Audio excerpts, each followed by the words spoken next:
Reddit asked the ladies, what was the exact moment you decided the boring guy was suddenly worth it? Okay, welcome to the villain origin stories. Ask Reddit, but every answer gets worse. My ex, a spontaneous artist, tried to build my IKEA bookshelf with no instructions and just vibes. It collapsed in 10 minutes. The next week, I saw my quiet coworker, Mark, assemble a 10-piece desk in under an hour during his lunch break. I have never been more turned on. And there it is. The moment the female of the species realizes that spontaneous artist is just another term for unemployable man-child who can't follow basic picture-based instructions. That wasn't just a desk assembly, that was a mating display. Mark didn't just build a desk, he built a future. He looked at that pile of particle board and Swedish despair and saw order. And in that moment, she didn't see a boring coworker. She saw a god. I dated a DJ who couldn't keep himself alive, let alone anything else. He lived off Red Bull and regret. The boring guy I'd friend-zoned sent me a picture of his thriving succulents, all with little names. The stability was so attractive I almost fainted.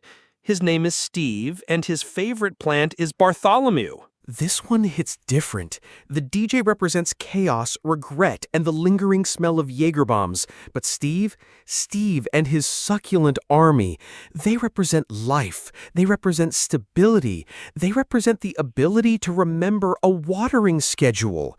Bartholomew the succulent is living a better, more fulfilled life than the DJ ever will. That's not just attractive, that's a goddamn revelation. She didn't just choose a man. She chose an entire, thriving ecosystem of peace. My exciting boyfriend got into a bar fight because someone looked at his beer weird. The next day, the boring guy from my office spent 20 minutes calmly negotiating with a squirrel to get it to stop eating his sandwich. He offered the squirrel a nut instead. The squirrel accepted. I wanted to marry him on the spot. Wait a minute. Hold on!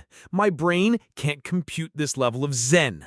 The first guy communicates with violence. The second guy is a goddamn squirrel diplomat. He's a UN peacekeeper for the rodent population. He didn't just save his sandwich, he prevented an interspecies war in a public park. What kind of enlightened Gandalf-level being just offers a squirrel a treaty nut? That's not boring. That's a man who has transcended the need for toxic masculinity and achieved a higher plane of existence. The guy I was seeing woke me up at 3 a.m. to go hunt for the Mothman in the woods behind my apartment. This was a regular Tuesday. The next week, my boring neighbor, Alan, woke me up at 9 a.m. because he'd baked extra muffins and wanted to know if I wanted any. The sheer, overwhelming normality of the muffins broke me. Do you see it? Do you people see the truth? One man offers you a hypothetical encounter with the mythical winged insect man in the dead of night. He offers you paranoia and bug spray. The other man offers you warm blueberry muffins. This isn't a choice between two men. It's a choice between a cryptid-fueled anxiety disorder and the warm, comforting embrace of gluten. The muffins aren't just breakfast. They are a symbol of safety, domesticity, and not being murdered by the Mothman. The choice was never a choice. My ex, a free spirit, started a turf war with our raccoon population. He'd dress in makeshift armor made of trash can lids and charge them at night, screaming about property lines.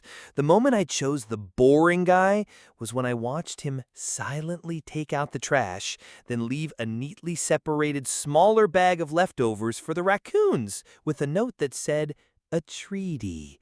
He forged a peace treaty with raccoons. A turf war with raccoons! He was cosplaying as a failed warlord of the dumpsters! And then the other guy, the diplomat, the statesman. He didn't see a pest. He saw an opportunity for international relations. He forged a peace treaty with a goddamn trash panda. Excitement is a lie. Normalcy is the ultimate aphrodisiac. I want a man who negotiates with squirrels. Subscribe, or I'm declaring war on your bins.